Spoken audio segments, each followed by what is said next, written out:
Bonjour à tous les amis et bienvenue pour la leçon 52, révision des leçons 6 à 10 du livre d'exercices. Leçon numéro 6, je suis contrarié parce que je vois ce qui n'est pas là. La réalité n'est jamais effrayante, elle est impossible qu'elle puisse me contrarier. La réalité n'apporte que la paix parfaite. Quand je suis contrarié, c'est toujours parce que j'ai remplacé la réalité par des illusions que j'ai inventées. Les illusions sont contrariantes parce que je leur ai donné réalité et qu'ainsi je considère la réalité comme une illusion. Rien dans la création de Dieu n'est affecté en aucune façon par ma confusion. Je suis toujours contrarié par rien.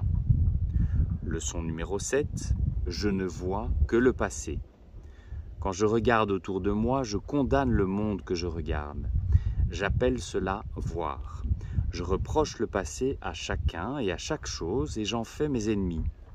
Quand je me serai pardonné et me serai souvenu de qui je suis, je bénirai tous ceux et tout ce que je vois.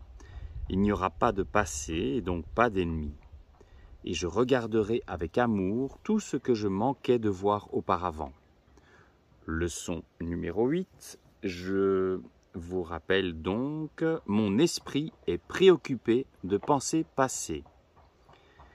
Je ne vois que mes propres pensées et mon esprit est préoccupé du passé. Qu'est-il donc que je puisse voir tel que c'est? Que je me souvienne que je regarde le passé pour empêcher le présent de se faire jour dans mon esprit. Que je comprenne que j'essaye d'utiliser le temps contre Dieu.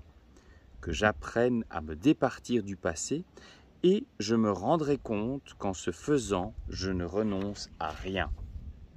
Leçon numéro 9, je ne vois rien tel que c'est maintenant. Si je ne vois rien tel que c'est maintenant, on peut vraiment dire que je ne vois rien. Je ne peux voir que ce qui est maintenant.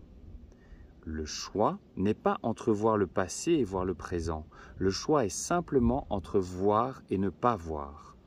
Ce que j'ai choisi de voir m'a coûté la vision. Maintenant, je voudrais choisir à nouveau afin de voir. Et enfin, la leçon numéro 10 de cette révision, mes pensées ne signifient rien. Je n'ai pas de pensées privées. Or, ce n'est que les pensées privées dont je suis conscient.